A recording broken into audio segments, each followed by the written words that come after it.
Vossa Excelência, então, está julgando parcialmente procedente a DPF? Parcialmente no sentido de que não estou declarando a constitucionalidade direta do artigo 109. Na verdade, a Excelência declara inconstitucional dando essa interpretação. E o 234? 234 declara totalmente inconstitucional.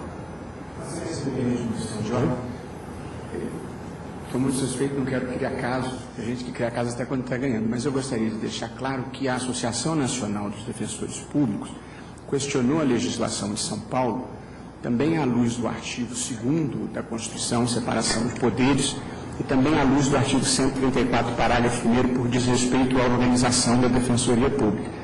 E, portanto, em relação a essas duas normas, não existe a anterioridade que existe em relação ao 134, parágrafo 2º, que levou Vossa Excelência a conhecer como a DPF.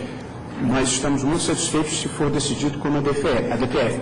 Só para deixar claro que, tecnicamente, porque se impugnava em contraste com o artigo 2º e em contraste com o 134. Não considero normal que o tribunal vai resolver, não altera o resultado da demanda. Tomo os votos. Ministra Rosa. Só para esclarecer, a conversão em ADPF está se dando por conta do artigo 109, posterior anterior à emenda 45. Anterior à autonomia. Passa referente à autonomia. Daí você necessita que se faça fungibilidade. Isso, exatamente. Ministra Rosa.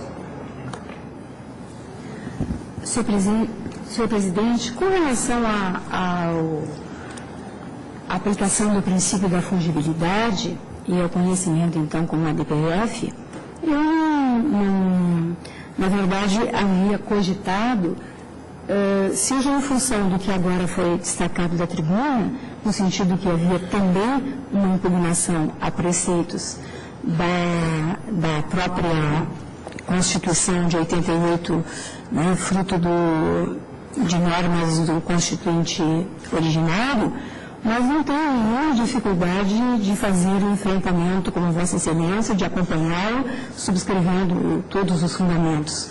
Né? Por outro lado, cogitei também, porque esse parâmetro de controle, que de fato não autorizaria o conhecimento específico como ação, como a DIN, né? Na verdade, pela anterioridade da Constituição Estadual de São Paulo à emenda constitucional 45.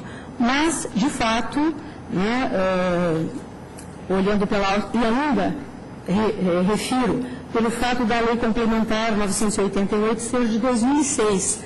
Na verdade, o artigo impugnado, atacado, se diz eivado de inconstitucionalidade, é 234 parágrafos. Mas, de qualquer forma, não tenho com relação a...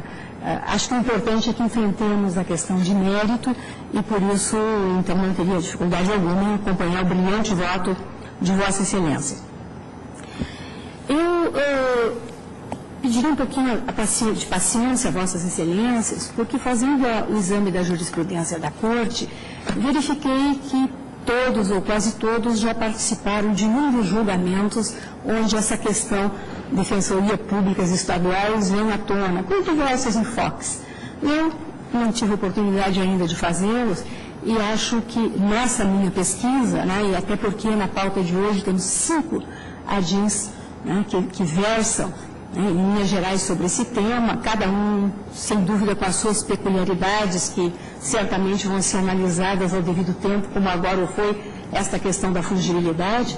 Né, então, mas eu gostaria de ressaltar em brevíssimas considerações, não o que há de diferente, mas aquilo que em todos esses processos, e que diz com mérito dessa admissão, pode ser identificado como uma aspiração única a indicar a necessidade de definição sobre o correto posicionamento das defensorias públicas estaduais, não só no seu aspecto estrutural, ou seja, no contexto da sua autonomia em face do Poder Executivo, mas e principalmente em relação ao espaço que a instituição precisa ocupar, a meu juízo, na prestação de um serviço social dos mais relevantes, que é a efetivação do fornecimento de assistência jurídica integral e gratuita aos que comprovarem insuficiência de recursos, nos termos do artigo 5º, 74 da Constituição da República. E aí, embora eu tenha achado muito interessante a referência que se fez à assistência judiciária como cesta básica da cidadania, mas, na verdade, na minha leitura, não se trata apenas de assistência judiciária, se trata de assistência jurídica, integral e gratuita aos que comprovarem insuficiência de recursos. Analisando por partes o tema, creio que o primeiro aspecto, qual seja o estrutural, tem uma solução que se encontra definida pela jurisprudência dessa Corte. Existe uma forte linha condutora que fornece os elementos necessários para que se defina qual é a posição destinada à Defensoria Pública enquanto instituição, especialmente em face de eventuais pretensões limitantes advindas do Poder Executivo. Sem a pretensão de ser exaustiva, é possível fazer uma breve menção aos seguintes precedentes, desta Corte, muitos deles não mencionados pelas 5 ações diretas hoje em pauta.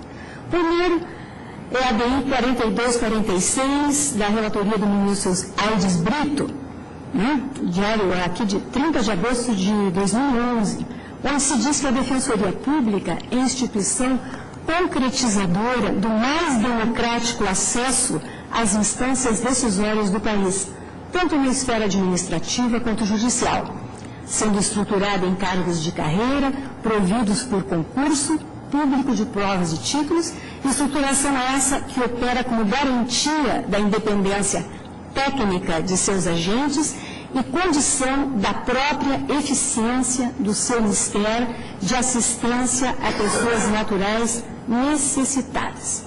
Segundo precedente que trago, também da relatoria do eminente ministro Aires Brito, é a de 3028, Diário de Justiça Eletrônica, 1º de julho de 2010. Ali se diz: o Ministério Público, que, como a Defensoria, é instituição que exerce função essencial à jurisdição, está autorizado a receber o produto de taxa instituída sobre atividades notariais e de registro, pois bem aparelhar o Ministério Público é servir ao desígnio constitucional de aperfeiçoar a própria jurisdição como atividade básica do Estado e função específica do Poder Judiciário. Terceiro precedente seria a de 291 da relatoria do ministro Joaquim Barbosa, setembro de 2010, onde se diz: a garantia da inamovibilidade é conferida pela Constituição apenas aos magistrados, aos membros do Ministério Público e aos membros da Defensoria Pública. E aí conclui, podendo ser estendido aos procuradores do Estado. Mais um precedente, recurso extraordinário 599.620, segunda turma, ministro Eros Grau, novembro de 2009, onde se diz que a norma de autonomia inscrita no artigo 134, parágrafo 2º da Constituição Federal, pela Emenda Constitucional 45 de 2004, é de eficácia plena e aplicabilidade imediata, dado ser a Defensoria Pública um instrumento de efetivação dos direitos humanos. Próximo precedente, também da lavra do ministro Aires Brito, já citada, de 3.700, março de 2009, onde encontro: por desempenhar com exclusividade um mistério estatal genuíno e essencial à jurisdição, a Defensoria Pública não convive com a possibilidade de que seus agentes sejam recrutados em caráter precário. A de 3.569, o ministro Sepúlveda pertence, maio de 2007. A Emenda Constitucional 45 de 2004 outorgou expressamente autonomia funcional e administrativa às defensorias públicas estaduais, além da iniciativa para a propositura de seus orçamentos. donde ser inconstitucional a norma local que estabelece a vinculação da Defensoria Pública à Secretaria de Estado. E ainda, a de 3.643, ministro Carlos Aires, fevereiro de 2007, é constitucional a destinação do produto da arrecadação da taxa de polícia sobre as atividades notariais e de registro, ora para tonificar a musculatura econômica desse ou daquele órgão do Poder Judiciário, ora para aportar recursos financeiros para a jurisdição em si mesma, incluindo-se nesse contexto a destinação dos recursos arrecadados à Defensoria Pública Estadual. Ainda o ministro Eros Grau, na de 3.043, de outubro de 2006. O parágrafo 1º do artigo 134 da Constituição do Brasil repudia o desempenho pelos membros da Defensoria Pública de atividades próprias da advocacia privada. E isso porque os parágrafos 1º e 2º do artigo 134 da Constituição do Brasil veiculam regras atinentes à estruturação das defensorias públicas que o legislador ordinário não pode ignorar. E ainda a de 2.903, ministro Celso de Mello, setembro de 2008. A Defensoria não pode e não deve ser tratada de modo inconsequente pelo poder público, pois a proteção jurisdicional de milhões de pessoas carentes e desassistidas que sofrem inaceitável processo de exclusão jurídica e social depende da adequada organização e da efetiva institucionalização desse órgão do Estado. E, por fim, a de 3.022, no Rio Grande do Sul, também da relatoria do ministro Joaquim Barbosa, em março de 2005, quando diz que norma estadual que atribui à Defensoria Pública do Estado a defesa judicial de servidores públicos estaduais processados civil ou criminalmente em razão do regular exercício do cargo, extrapola o modelo da Constituição Federal, artigo 184, o qual restringe as atribuições da Defensoria Pública à assistência jurídica a que se refere o artigo 5º, 74. Há precedentes, portanto, e alguns deles guardam grandes similitudes com algumas das questões colocadas à discussão nesta pauta de hoje, especialmente no que diz respeito à impossibilidade de subordinação da Defensoria Pública à Secretaria de Estado, que não há outra dica.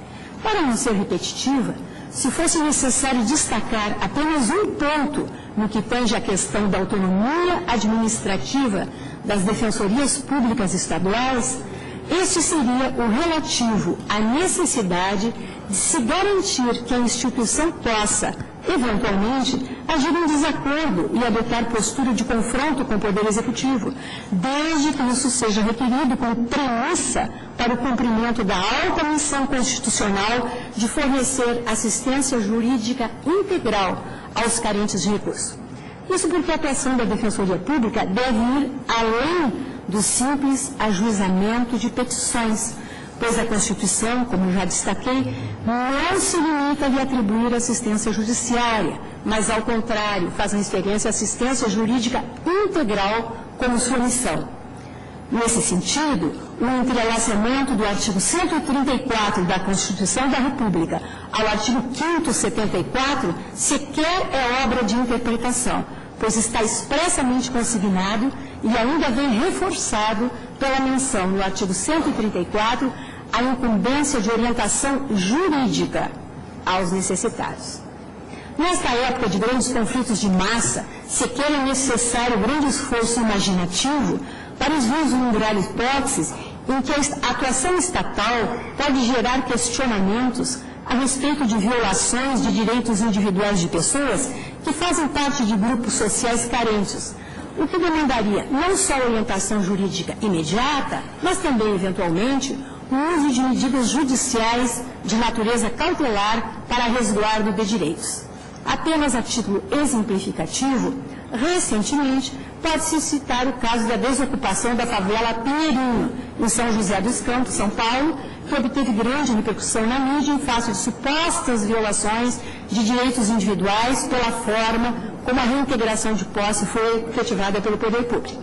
Ao invés, portanto, de discutir o que é autonomia, elemento que os precedentes parecem já ter definido de forma apropriada e que Vossa Excelência, Presidente, fez com toda a acuidade que lhe é costumeira, entendo mais pertinente, com o interesse subjacente, já estou adiantando a minha posição, todas essas 5 ações diretas de inconstitucionalidade, concentrar minhas brevíssimas considerações nos motivos que levam essa autonomia a existir, especialmente para onde se deve levá-la, na perspectiva de que a Defensoria Pública tem um papel social que só será efetivamente cumprido quando sua atuação concreta for suficientemente eficaz para fazer dela uma parte fundamental de um objetivo muito maior, qual seja o da busca de uma sociedade livre, justa e solidária, conforme o comando do artigo 3º,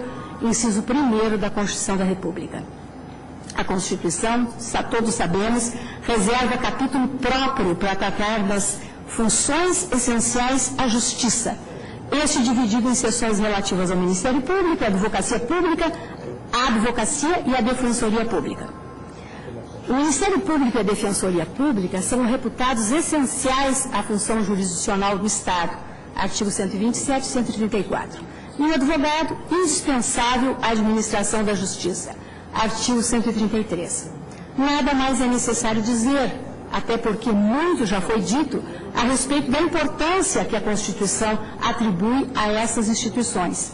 Apenas a título de exemplo, cito a de 3026, onde o ministro Eros Grau, a respeito da situação especial que a Ordem dos Advogados do Brasil ocupa no sistema jurídico brasileiro, como um serviço público independente, categoria ímpar no elenco das personalidades jurídicas existentes no direito brasileiro. E o que importa no momento, a meu juízo, é um olhar sistemático sobre o que emana da Constituição da República nesse capítulo. E aí há uma sintonia com o que foi defendido na tribuna no terceiro item pelo ilustre professor Barroso. Além do Poder Judiciário, há 3 instituições diretamente envolvidas na atividade extremamente complexa de fornecer justiça ao povo brasileiro. Possuem suas diferenças, obviamente, mas o fato é de que a Constituição Federal envolveu-as todas dentro de um grande vetor, que é o favorecimento da justiça em seus aspectos mais amplos e de forma universal, e o acesso a ela. Tome-se, portanto, e aqui eu vou me permitir não fazer a leitura do meu voto, para não me alongar por demais, mas eu estou trazendo como exemplo o Ministério Público Brasileiro, uma instituição tradicional, e trago com relação ao próprio Parquet Paulista a lição de Hugo Nigro Mazzilli, quando vai traçando toda a evolução, desde a Revolução de 30, o interventor, a estruturação do Ministério Público, e mostrando a evolução que teve a instituição. E digo, depois da citação, foi um longo processo de amadurecimento e consolidação da instituição do Ministério Público, fortemente impulsionado com a transformação provocada pela Constituição Federal de 88, que livrou do estranho ônus de ser um advogado do Estado, ao mesmo tempo em que deveria zelar de forma isenta pela coisa pública. O que se seguiu foi um período de readequação e de definição de uma nova identidade. Cito Marcelo Zenkner, em artigo publicado em obra destinada a tecer um balanço da atuação do Ministério Público Brasileiro nos 20 anos posteriores à Constituição de 88, quando sustenta que a primeira fase do Ministério Público estava primordialmente dirigida à atividade persecutória penal. Diz ele, a partir de 88 veio a segunda fase de evolução da instituição, com o Ministério Público mais adequado às contingências do seu tempo e comprometido com a defesa dos chamados direitos sociais, dos direitos de terceira geração e dos direitos de massa, ficando de lado aquela identificação do promotor de justiça com um acusador implacável. Digo eu, hoje, segundo o autor, ter-se-ia uma terceira fase, onde cada vez mais são empregadas formas não judiciais de resolução de conflitos como instrumentos de acesso à justiça, diante da inarredável constatação de que o Poder Judiciário não vem dando uma resposta satisfatória aos jurisdicionais. Aí eu fecho aspas. Fator que vem alcançando destaque porque a instituição possui respeitabilidade frente aos órgãos da administração pública, direta ou indireta, e dada a seriedade com que desempenha as suas funções. Cito a fonte. É no contexto, digo eu agora, desta terceira onda, ao qual o próprio Ministério Público está a aderir, que o fortalecimento das defensorias públicas se torna essencial. No caso do Estado de São Paulo, em contraste com o parquê, que, como visto, vem sendo estruturado desde a década de 30 do século passado, as informações fornecidas nos autos da DI 4163 indicam que a instituição só foi modelada de forma própria em 2006. Está, portanto, ainda nos primeiros anos da sua existência. É evidente que o caráter neófito das defensorias públicas traz dificuldade, pois o que é novo sempre enfrenta resistência. A simples existência destas ações diretas de inconstitucionalidade já o demonstra. São instituições obrigadas a lutar por espaço, muitas vezes a duras penas. E não poderia ser diferente, pois são muitas as demandas sociais submetidas ao Estado brasileiro por um povo carente de quase tudo. Mas a juventude apresenta também, por outro lado, uma grande vantagem. E é sobre ela que eu pretendo me concentrar, já concluindo o meu voto. Refiro-me à hipótese de que, com o devido apoio, as defensorias podem surgir no cenário nacional como um grande catalisador desta nova postura que emerge relativamente à tendência de meios alternativos de solução de conflitos, que tem chamado a atenção do próprio Ministério Público, seja porque a instituição da defensoria está ainda a procurar seu próprio horizonte, o que facilita a tomada de caminhos inovadores, seja por se colocar de forma muito próxima à população carente e contar com uma imagem institucional altamente positiva. Na verdade, é o judiciário brasileiro como um todo que tem entrado e que precisa entrar nessa nova fase. O fortalecimento das defensorias, nesse momento, pode trazer um impulso definitivo para a consolidação desse processo, com a oxigenação das posições jurídicas tradicionais, a partir da atuação eficaz de uma instituição moldada, desde as suas bases, pelas necessidades do nosso tempo. É evidente que esse papel não é negado também à advocacia como um todo. Como já afirmado, Ministério Público, defensorias e advocacia estão definitiva e salutarmente interligadas. Insisto, porém, no caráter renovador que uma nova postura a ser adotada pelas defensorias deve exercer no cenário nacional. Os defensores públicos de carreira, imbuídos de uma missão constitucional específica e de forte valor social, concursados, exercerão uma pressão positiva para que o modelo de conflito jurisdicionalizado e historicamente vinculado a um sistema excludente, ou perde ou ganha, deixe de ser homogêneo. Em uma sociedade marcada por conflitos de grandes proporções, é salutar que exista uma instituição que, dentre outras vias, possa se opor à correnteza e se dedicar ao atendimento individualizado e com a busca pela melhor solução, ainda que não a judicial, aos conflitos vividos por aqueles que mais precisam do auxílio estatal.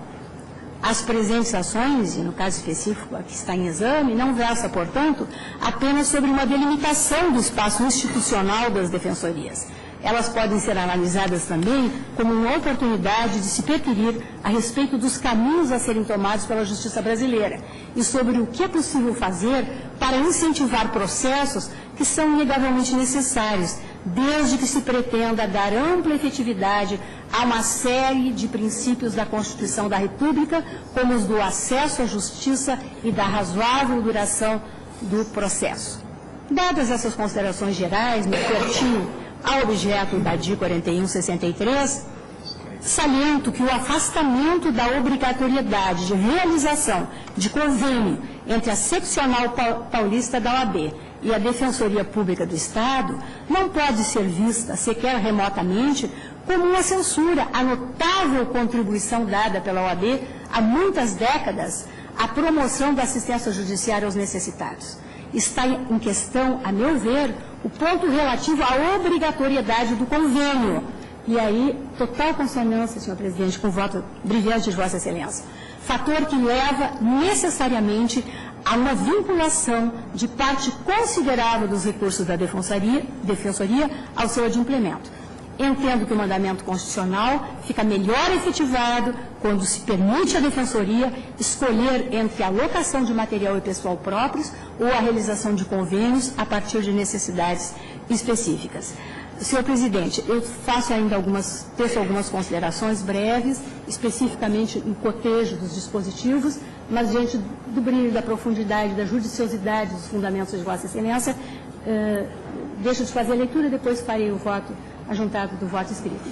Em suma, acompanho Vossa Excelência no acolhimento da ação como a DPF, na declaração de inconstitucionalidade do artigo 234, parágrafos da Lei Complementar Estadual 988 de 2006 e na interpretação conforme ao artigo 109 da Constituição do Estado de São Paulo. É como voto, presidente.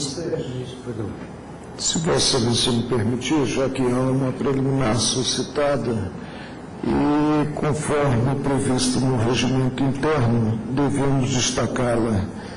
E penso que é preciso, pelo menos eu farei, refletir-se sobre a matéria. O que nós temos, segundo o voto do relator, a emenda constitucional número 45 teria trazido uma modificação substancial, considerado que disposto na Carta do Estado de São Paulo, que é de 1989, a emenda número 45 é de 2004. Mas acontece que a solução do conflito apresentado não ocorre considerada a nova norma do parágrafo 2º do 134, a revelar a autonomia da Defensoria Pública. A solução, a meu ver, diz respeito ao condomínio que o artigo 109 da Constituição do Estado de São Paulo estabelece na prestação de serviços aos menos afortunados, para não falar em necessitados, tendo em conta o que é previsto inicialmente na Carta de 1988, na redação primitiva. 74? No que, de forma categórica, e parece que as sinalizações do Supremo não são observadas pelos administradores e pelos Estados, no que de forma categórica previu que essa assistência seria prestada em si pelas defensorias públicas, incumbindo aos Estados para alcançar-se esse objetivo querido pela Carta da República, aparelharem as defensorias públicas. Por isso que eu penso que não há necessidade de transmudar-se a ação direta de inconstitucionalidade presente à emenda 45 em ADPF. O argumento básico, e nós não estamos presos sequer às causas de pedir da ação direta de inconstitucionalidade, é a impossibilidade de manter-se um texto. E eu não vejo, a partir dessa premissa, como seria constitucional um convênio estabelecido pela Defensoria, manter-se um texto que contraria o que é lançado na Carta de 1988.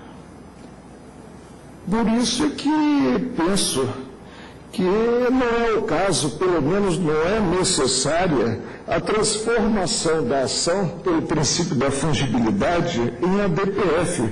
É um ponto de vista.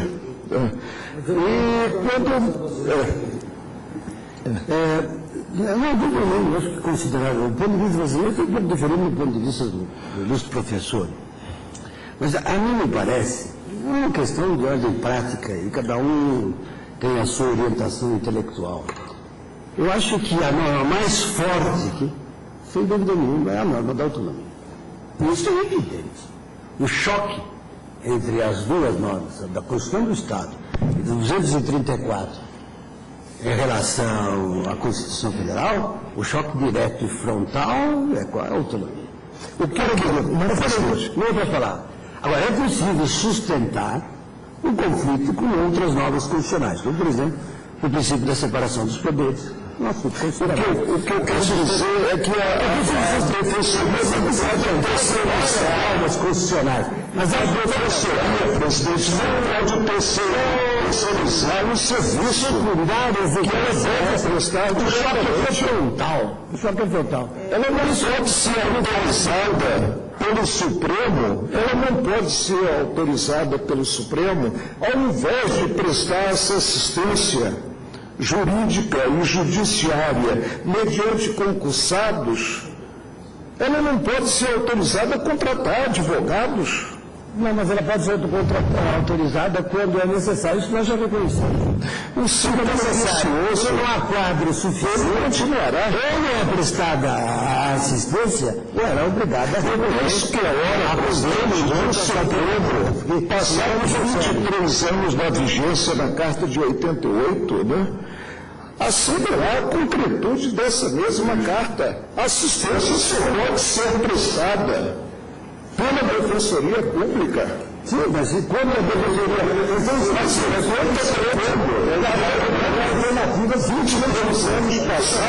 a gente vai fazer.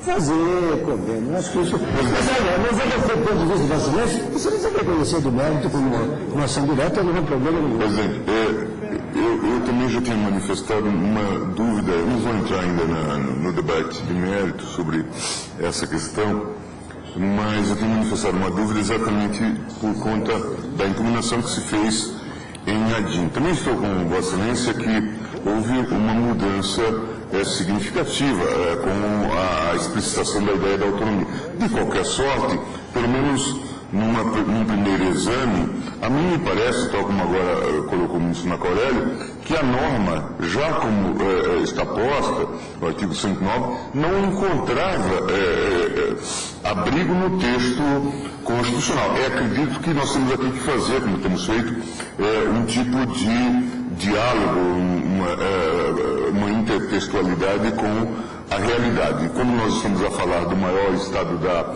federação, nós estamos a discutir a própria funcionalidade do sistema. Já disse, inclusive, em relação a São Paulo, que o Estado é um país dentro do país. E pelas próprias dimensões, isso ficou muito claro da tribuna, quando nós estamos a falar que esse convênio consome 2/3 do orçamento da Defensoria Pública. Isso fala por si só, quanto a vários aspectos, inclusive, quanto a dimensão. Mas eu também não teria dificuldade de acompanhar Vossa Excelência, assim o tribunal entender quanto à conversibilidade, já fizemos isso em outros casos, só que a mim me parece que a norma já seria suscetível de impugnação, quer dizer, em face do próprio texto anterior. E nós já entendemos, inclusive, que isso é possível de se fazer em Adim, a partir, acho que, de um precedente do ministro, saudoso ministro Nunes Deric,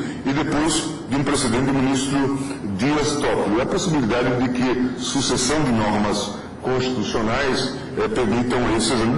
A rigor, acredito que podemos chegar a bom termo, seja com a conversão, seja com a possibilidade de impugnação, mas a mim me parece que, em princípio, tal como agora apontado pelo ministro Marco Aurélio, a norma já era de difícil compatibilização com o modelo da Defensoria Pública preconizado pela ordem constitucional, embora saibamos todos, essa é uma outra. Se Vossa Excelência me permitir, com a abertura da porta. Imaginar-se, por exemplo, uma Constituição que preveja que a Procuradoria do Estado, que defende os interesses do Estado, possa contratar advogados para essa mesma defesa. O Ministério Público como Estado acusador. Então, eu penso que nesse campo não podemos flexibilizar. Da mesma forma que o Estado não pode impor o convênio, a Defensoria não pode despedir-se da incumbência constitucional de prestar diretamente assistência e fazer mediante a regimentação de advogados. Poder local. Essa é a questão que essa manifestação se deu na história do Brasil passados 23 anos. E houve tempo para o Estado Central aparelhar a defensiva. E nós vamos saber que a partir de julgamento, hoje amanhã já terá nós todos acompanhamos o debate sobre a construção da Defensoria Pública de São Paulo. Eu me lembro de um caso que veio ao plenário em que se discutia a inclusão de procuradores do Estado na nova carreira de defensor público, uma vez que num primeiro momento num primeiro momento eram procuradores do Estado que faziam às vezes de defensores públicos. Exatamente. Nós reconhecemos então a legitimidade daqueles que fizeram a opção. Mas essa tem sido uma construção gradual, não é? Por outro lado, nós sabemos que a cessação desse modelo pode ocasionar um colapso no serviço que talvez não seja sequer, esteja longe, pelos apontamentos feitos, esteja longe de ser o ideal, mas isso pode ocasionar um colapso. E eu sempre lembro que nós não podemos fazer também uma interpretação radical, quer dizer, temos que fazer um tipo de interpretação com base numa teoria de possibilidades. Né? E aqui me parece realmente difícil simplesmente dizer que num hábito sésamo nós vamos ter agora uma defensoria instalada em todo a unidade federal respondendo por todas essas difíceis missões, de modo que eu me limitaria inicialmente a discutir tão somente esse aspecto, mas também não vou fazer insistir. Agora, eu gostaria apenas também sim. Mais uma parte apenas, né? Não é argumento ad terrore. Né? Bastará ao Estado não aumentar o número, né, de defensores para ter-se perpetuado esse condomínio, compelindo por uma via indireta a Defensoria a regimentar advogados. Será que a finalidade da carta é essa? Ministro Gilmar Mendes, também. Eu partilho da preocupação do ministro Marco Aurélio, até sob o prisma teórico, porque a Constituição não se limitou a assegurar assistência jurídica integral e gratuita aos que comprovarem insuficiência de recursos. Isso está no inciso 74 do artigo 5º. Ela, para tornar eficaz essa prestação, criou um órgão específico. Ou seja, há um atrelamento entre a função, a atividade estatal e o órgão.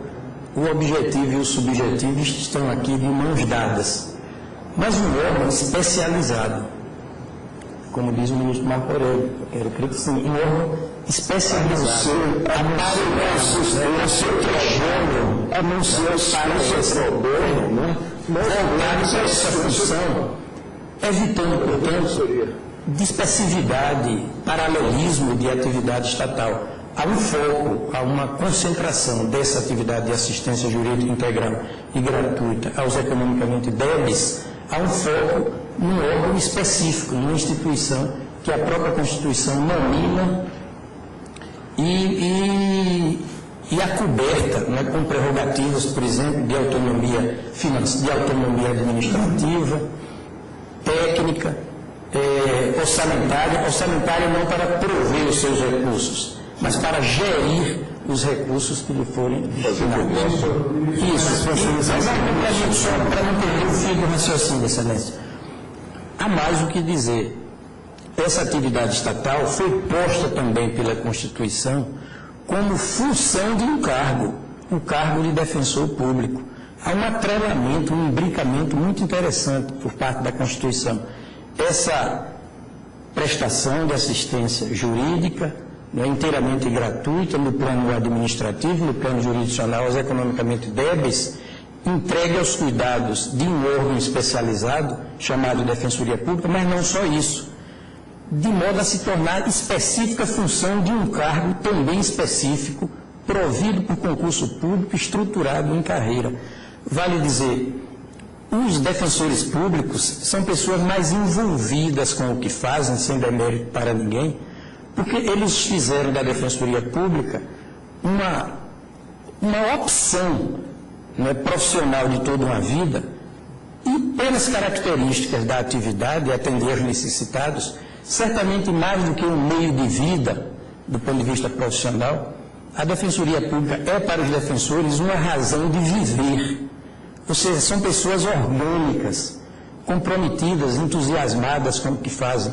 E nós vimos aqui outro dia que houve até uma opção, acho que em São Paulo, em que os defensores públicos, optando pela defensoria, passaram a ganhar menos. Por idealismo, para depois constatar um descenso que, a certa altura, alcançou, considerado que percebido pelos procuradores, né, alcançou cerca de 40%.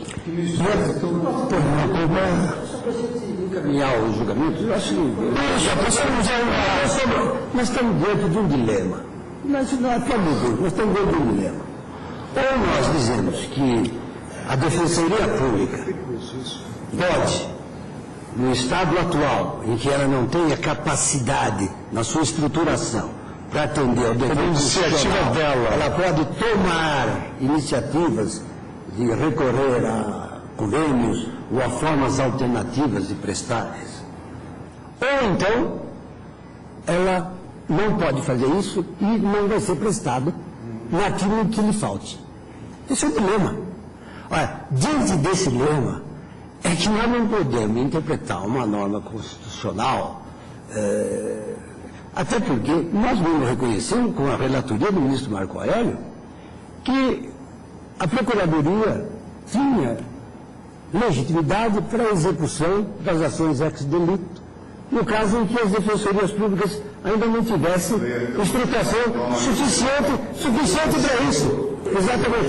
Mas de alguma forma, ou nós reconhecemos que ela está incapaz de atender à totalidade da demanda dos necessitados, então não basta fazer o presidente, eu não vou ser o único presidente. Eu confio na instituição Defensoria Pública, mas vacilo nessa mesma confiança quando se cuida do Estado ente político. Mas foi por isso que eu faço uma advertência, as duas advertências, congelar o quadro de defensores para se perpetuar uma situação que é conflitante com a Constituição. Eu tenho a impressão de que, e aí eu queria fazer um ponto de divergência em relação ao que disse o ministro Brito. Eu tenho a impressão que essa tarefa ela é tão hercúlea, tão desafiadora, que na verdade ela tem que ser de fato compartilhada. É quase impositivo. Tanto é que durante a minha gestão, por exemplo, no CNJ, eu incentivei a advocacia pro bono. Até certa feita... Nós vimos um exemplo dado da tribuna. Sim. Quanto às representações da magistratura, nós teremos aí beneficiários, né, que estarão sendo tratados de forma desigual. Alguns com assistência da Defensoria Pública de concursados e outros. Mas é necessário haver uma articulação, até porque essa tarefa realmente é imensa. Tanto é que eu me lembro que certa feita, recebendo a visita de dignos representantes da Defensoria Pública que pretendiam essa ideia do monopólio, eu dizia da dificuldade de, num país como o Brasil, se chancelar esse tipo de forma. É preciso que haja até uma articulação. E, nesse sentido, a forma que você nos está propondo, me parece que concilia dentro de um pensamento mesmo de possibilidades. E eu diria mais, não só com a Ordem dos Advogados, mas com outras instituições que possam levar exatamente como foi citado aí, o Instituto do Direito de... Mas sem remuneração, sem remuneração, sem o orçamento da Defensoria. Eu chegava a dizer, inclusive de forma um pouco irônica e tosca, presidente, a esses defensores, que não precisavam enfatizar tanto esse monopólio, porque o monopólio, foi dito da tribuna do professor Barroso, tem uma série de problemas, a partir do déficit mesmo, de não conseguir atender a todas as demandas de forma universal, porque se podiam coordenar essas atividades. Em muitos casos, o Instituto da Advocacia Pro Bono pode suscitar, inclusive, uma prestação de serviço muito mais adequada. Nesse sentido, eu até dizia a eles, um pouco de forma irônica, que não precisavam se vexar tanto, não precisavam ficar tão angustiados, porque havia povos para todos.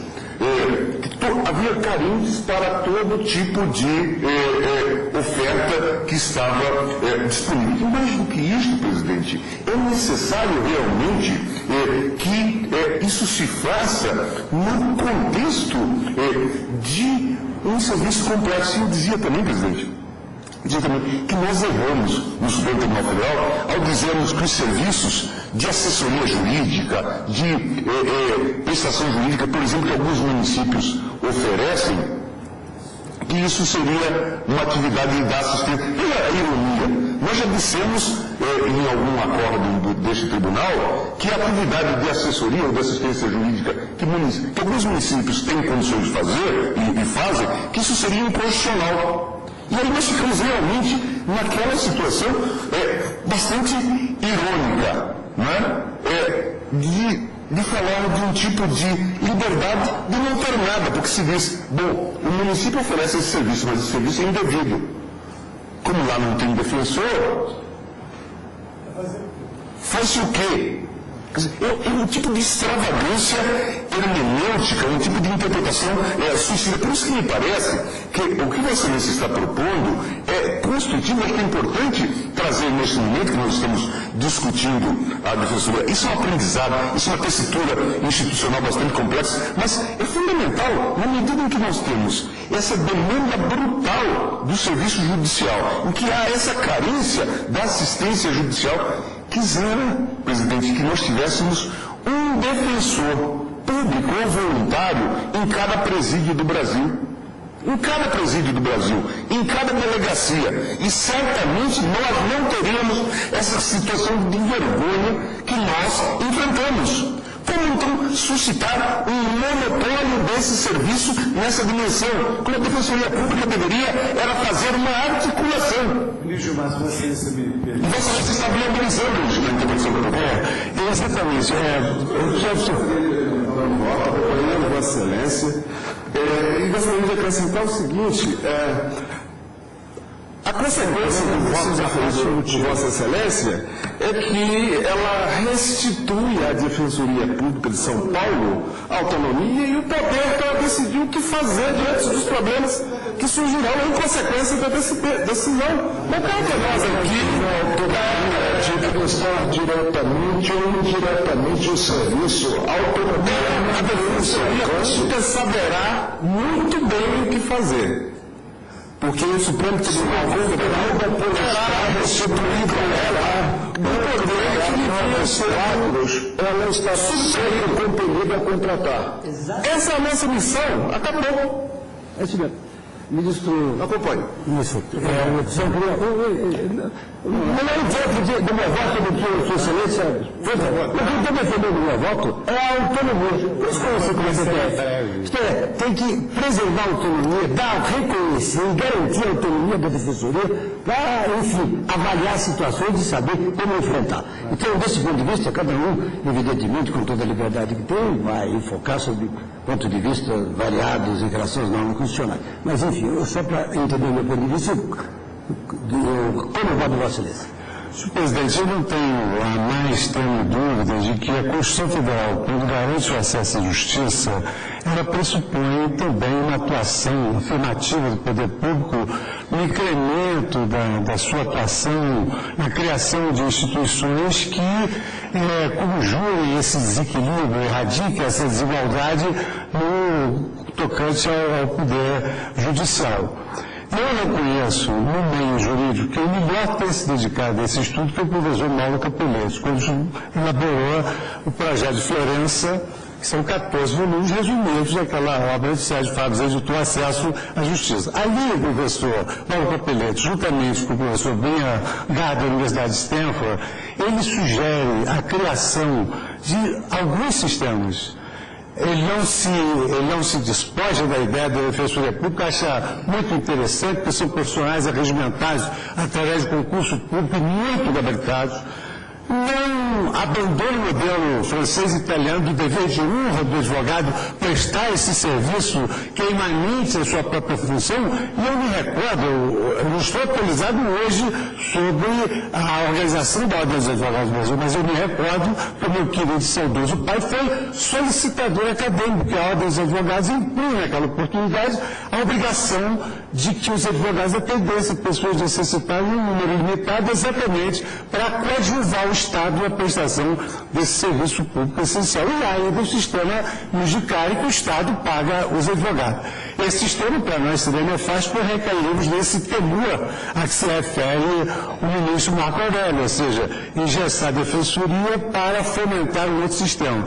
Mas observe que, Vossa Excelência, à luz da autonomia, da Defensoria Pública, de todos os preceitos constitucionais aqui enunciados, que não há necessidade de repeti-los, o que Vossa Excelência leva em consideração, e é muito importante quando se declara a inconstitucionalidade de uma norma, é verificar o quadro fático quando se vai operar o efeito da conjuração dessa ordem normativa. Então, o que se propõe é que se elimine por completo, de uma hora para outra, a prestação coadjuvante de alguns profissionais, que, como diz o ministro Gilmar Mendes, pode até não ser necessariamente através de convênio, mas o que Vossa Excelência propõe é que ao albedrio da Defensoria Pública, ela própria, verificando a sua insuficiência no seu corpo funcional, ela possa, eventualmente, por iniciativa própria,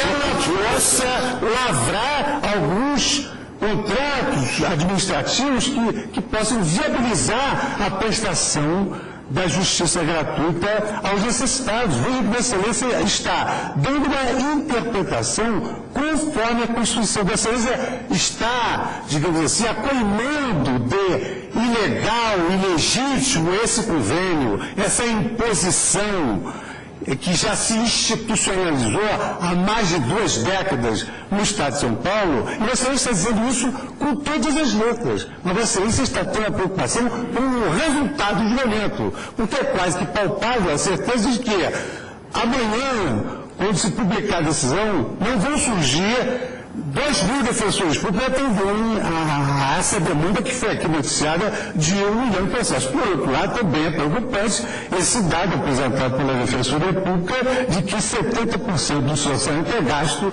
em relação ao convênio. Então, Vossa Excelência deu uma solução, no meu modo de ver, data máxima venda de opiniões de uma solução equilibrada, ou seja, a dar-se uma interpretação, declara-se a inconstitucionalidade da lei complementar, que é tudo, que é o enfrentamento dessa autonomia que adveio com a emenda 45, e dá-se uma interpretação conforme para que, gradualmente, a Defensoria possa se organizar, e a Defensoria, eu tenho páginas de elogios da Defensoria Pública, eu sou de um Estado que tem tradição na Defensoria Pública.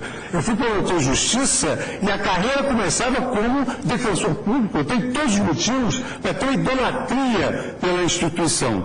Mas, evidentemente, que é preocupante o fato de que, de um dia para o outro, não surgirão milhares de defensores para fazer frente às demandas do Estado de São Paulo, são inúmeras. Sou contrário ao convênio, sou contrário a essa reserva institucionalizada há 2 décadas, mas também me preocupa sobremodo essa perplexidade que Vossa Excelência trouxe à LUNE, de que é possível que essa garantia fundamental, que é o acesso à justiça, que pressupõe a Defensoria Pública, não seja efetivado na prática.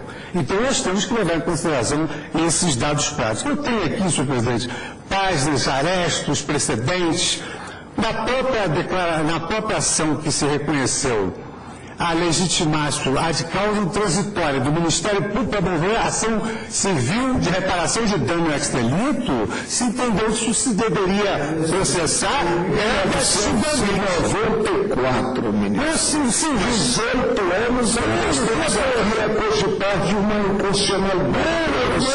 Eu entendo a preocupação de vocês, mas a estratégia foi utilizada. Por quê? Porque havia esse estado de apreensão. E esse estado de apreensão, ele existe até hoje. Se o Estado andou bem ou o Estado andou mal, a verdade é que nós não temos armas, não temos dinheiro, não temos como sair daqui já montando a Defensoria Pública para o Estado de São Paulo. Tem aqui algumas outras direções, senhor presidente, mas acho que são despicientas diante do debate que já se travou, dos votos que foram aqui anunciados, e eu peço vênias opiniões divergentes para acompanhar integralmente o voto de Vossa Excelência. Ministro Dias Toffoli.